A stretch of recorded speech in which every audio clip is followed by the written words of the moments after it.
Hello and welcome back to the channel. Today we're taking an in-depth look at the Amstrad 600 Pen Pad. Try saying that 10 times quickly. This was released in 1993 and is essentially a digital filofax. Sadly, it saw poor sales, and so the follow-up unit, which was being developed at the time, was never to be released. Were the poor sales due to it being a poor product, or was it just ahead of its time? We're going to take a look and find out. First of all, a huge shout out to all the channel members. This device was actually bought using your contributions. When it did arrive, it was in exceptionally poor condition, and I plan on doing a full restoration video on it. It's not quite fully restored as yet. So for now, let's take a look.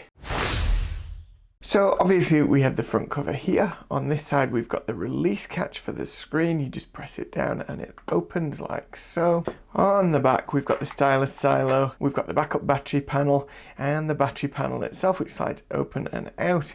Down at the bottom is the slot for the PC card. It takes a Type 1 slot. Unfortunately I don't have any of those at the moment. On this side there is nothing. On the top we've just got the port for the serial. Overall it's a similar size and weight to an actual filofax. Opening it up we get the flap, which only folds so far, and so I suspect breakages here and here are quite common. We can see the silk screen, so we've got various buttons across the top and down the side: contrast, new page, calculator, settings, eraser, forwards, backwards, telephone, calendar, to-do, notepad, and I is for your conversion. Let's take a look at the setup. When you first turn it on, you get language selection, screen calibration, and training for the characters. So when I was using this as a daily driver, I chose just to train it for the capitals, and that way it didn't complicate things, as I found with both capitals and lowercase, they would often get confused. Once that's done, we just set the date, and hey presto, we're in. So if we take the stylus out, open it back up, and we turn it on. So the power button's quite recessed, it's difficult to press with your finger. It can be done, but it's easier just to tap it with the stylus. So this is a 2-bit display with 250 by 320 pixels, which is actually a reasonable pixel density and leaves plenty of room for writing on the screen. So let's start with I, which is the conversion calculator. So as you can see, there's a number of different conversion options, and all you do is, if you're wanting to convert something, you simply tap on the box, write in the number, and hit the tick. It'll then automatically convert it over on this side. There are 4 pages of conversions, so there's quite a lot to go at, to be fair. And then there is a blank page here, and you can add your own conversions to this screen. Next up is the notebook. So the notebook allows you simply to write on the screen. This is very handy for taking a quick note. You can add new pages by simply tapping on the button here, and it'll add a new page, and it puts it on top of whichever page was last. So scrolling this way, you'll see the note I just made. Scrolling this way, here's my blank note. The texture of the screen itself is quite nice. It does feel a little bit like paper. I'm not saying this is like a remarkable, because it's not, but it does feel pretty good to write on. This means, of course, you can add notes either in front, or if you scroll to the back, behind previous notes, allowing you to fill your notebook up in the manner you wish. If you've written something and you want to erase it, all you do is tap the erase button, and you can blank it out like so, and tap the erase button when you're done. Up at the settings, you've got a couple of options for thickness of pen, 3 to be exact. So we have fine, medium, and a thick option. So this allows you to add a little bit of variation to your writing. If you want to erase an entire page, all you do is tap the binder. It appears as a small image there, and then you need to drag it off the screen. It's quite an odd GUI, but it works well. I really like the Notepad application on here. You can put quite a lot of text on a single page thanks to its size and the relatively high pixel density. In addition, 3 sizes of pen allows you to make some things bolder than others and highlight items within it. It's a little bit of a shame you can't simply add text to the Notepad, and it would be really nice to be able to have more than one Notepad. Heading up, we'll look at the to-do list. So on the to-do list, it is simply a list with check boxes. When you tap on one of the items, it brings up the text input box. So we've briefly looked at this already for numbers in the conversion panel, and I'll just show you how the writing works. So all you do is write each letter in the box, and then it attempts to recognize it. Now, it doesn't always get it right. If it's wrong, you can just write over the top, and hopefully it gets it right the next time. Well, it will eventually, I'm sure. There we go. You can set a date by using the scroll arrows here, and when you're done, you simply tick the tick sign. And there we have it. There's our task and the date that it's due. So if we pop another one in, you can do that either by tapping a blank line or by pressing the new. If you get a persistent letter like this one that doesn't want to recognize, you can tap the keyboard and then you simply select the letter that you were wanting, and it'll give you this training box. So you can then retrain for that letter. You will find in the early days of using this, you do that a lot, but once you've done it a few times, it does get pretty good. So the handwriting after a while is fairly accurate. Unfortunately, pressing keyboard doesn't give you any keyboard input options. Instead, you have to use the handwriting recognition. Whenever you're inputting any text, if you press the back arrow, it simply deletes the last letter. If you press the cross, it will delete everything. And again, you can set the date and then the tick will store it. These will be kept in date order. So this one, for example, has ended up before the last one.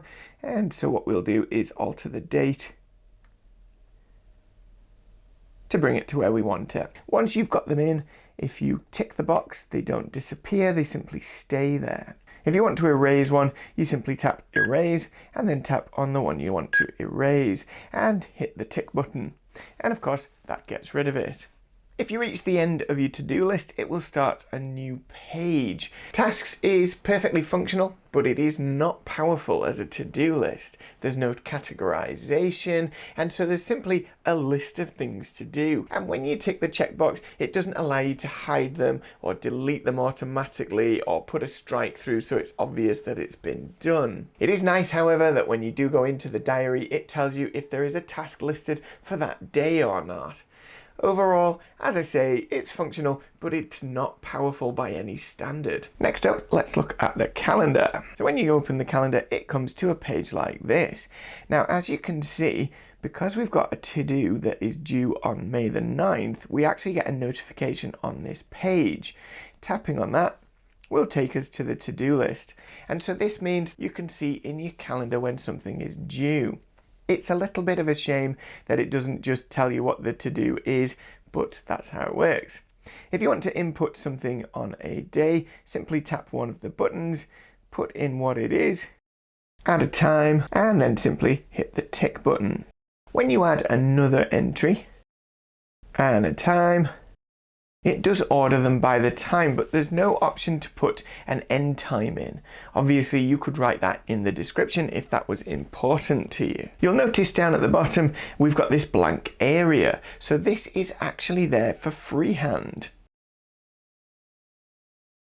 This is very handy as if things change or you want to just write something down that's specific to a day, you can simply add it. And I think it's a really nice feature. The forwards and backwards arrows simply take you through the days. There is a button up here which shows you a week at a time, and this is very handy. You'll see here we've got an anniversary in, and I'll show you how to create an anniversary in a moment, but where there is an anniversary, it actually puts you a reminder the week before. So this reminder is for an anniversary here, and it says on here what the anniversary is, someone's birthday. but on here it tells you that you mustn't forget. So it gives you a 1 week reminder, if you like. In the week view, tapping on any of the days or any of the items takes you to that day, and then tapping on that anniversary takes you to the day that the anniversary is actually on. So it's quite a clever system, is that. The week view is also very useful, as of course you can see exactly what's going on that week at a single glance. If you do have a written note in that lower half on the day view, it shows up as a little icon with a scribble, and of course tapping on it takes you to that day. So again, in the week view it shows you when you've got reminders, it shows you when you've got notes, and it shows you when you've got to-dos. So actually the calendar function is very good. The diary is absolutely the standout feature on this device. The ability to add reoccurring appointments, the ability to add a little bit of handwriting at the bottom to make notes of what's going on that day, the fact it shows you reminders for any anniversaries the week before, as well as showing you when there's to do and handwritten notes in the weekly view. A month view would have been nice, but perhaps I'm asking a lot. Next up, we've got the address book. So the address book has this letter system down the side. Unfortunately, what it doesn't do is show you all the entries that are already put in. But if we jump to H, for example, you'll see I've put an entry in, and under H you can have 9 entries on a page, and if you run out of entries it'll start a second page of H. Obviously it would be nice if in the initial view, should you only have a few contacts in, that it would show you them all at once, but it doesn't. When you tap on a new entry you'll see that you get quite a lot of options. So we've got a name, we've got an address, various phone numbers, and then an information box at the bottom. Tapping up here simply takes us back to the phone book. There is a search function, and that will work both in the calendar and the phone book. It's under the settings menu, and you simply tap on this little magnifier. So you can search by number, like so. And if it finds more than one, when you tap it again, it'll jump to the next one. You can also search by letters. It's quite useful as that, as it'll jump straight to who you want. Pressing the forwards and backwards arrows simply scrolls through the alphabet for you. If you are enjoying this video, don't forget to hit like and subscribe. There is literally no chance I'm going to reach 4,000 by Christmas, but who cares? Subscribe anyway. Let's take a look at the other settings. So under settings, which looks like a desk, we've got a clock. Next to that is the anniversary function. So simply write something in, set a date, and this creates an anniversary. And as I say, within the diary, it gives you a 1 week warning for any anniversaries. We've got the line thickness, which we've already looked at. We've got world time, which allows you to set various time zones, and you can add a name to that time zone as well. Next up, we've got this, which is the resource meter. So this tells us how much memory is free and whether the batteries are any good. There isn't currently a backup battery in, so we've got a replace symbol, and there's no memory card in at the moment. Next up, this is the memory card settings, and this allows you to change it so that you can store information on the memory card. Then we've got a calendar icon. This allows you to jump to a date,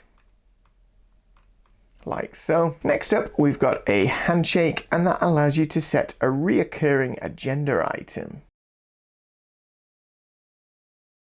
Simply write in what you want, set a time.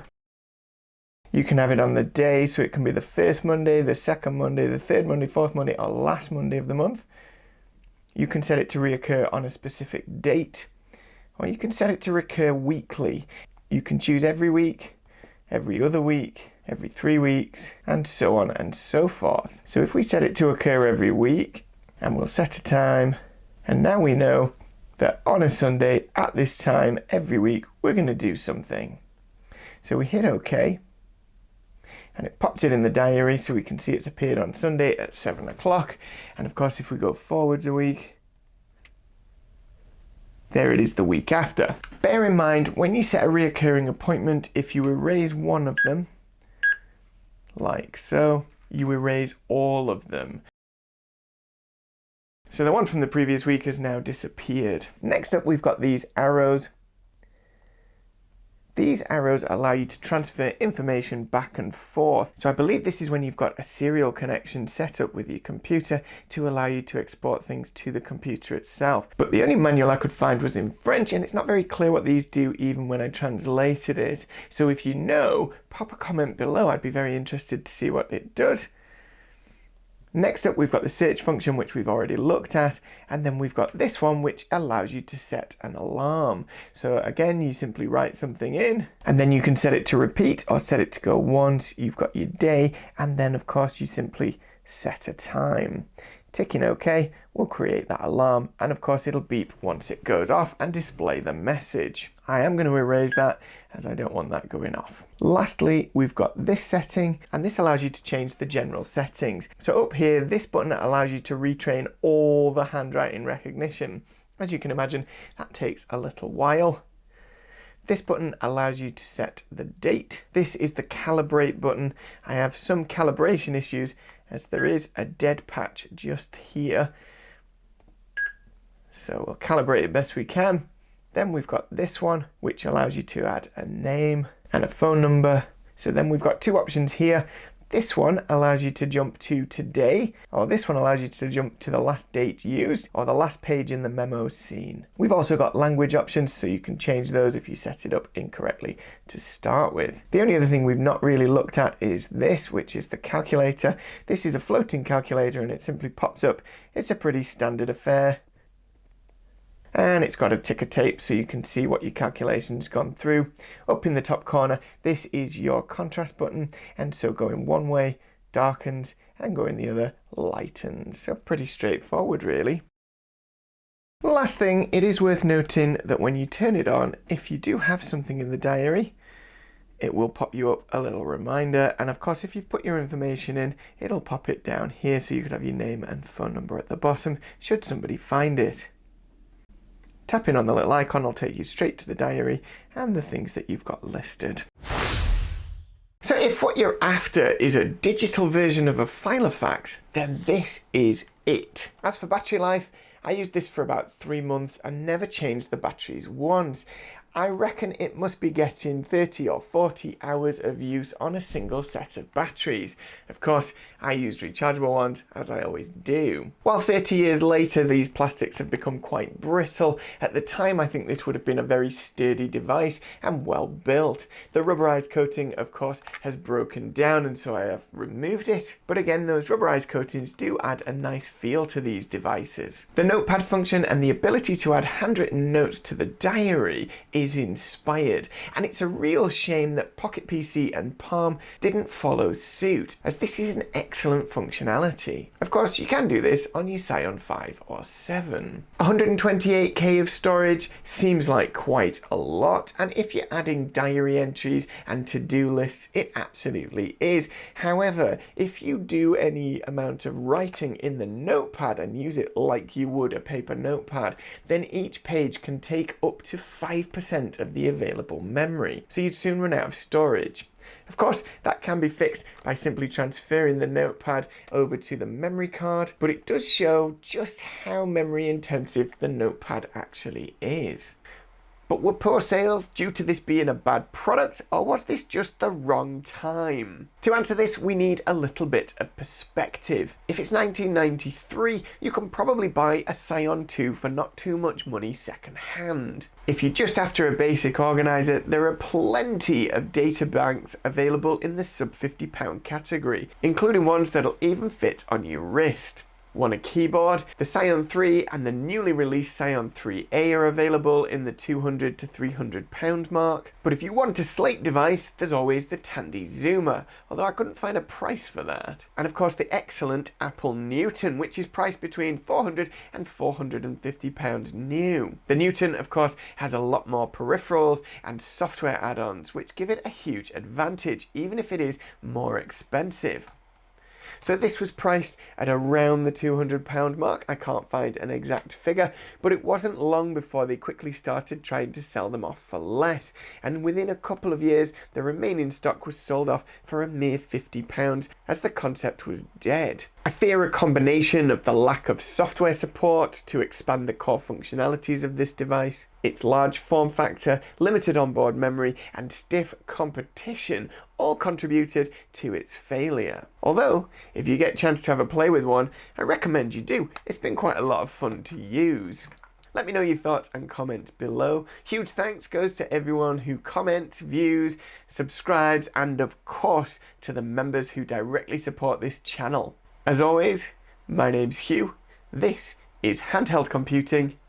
Thanks for watching.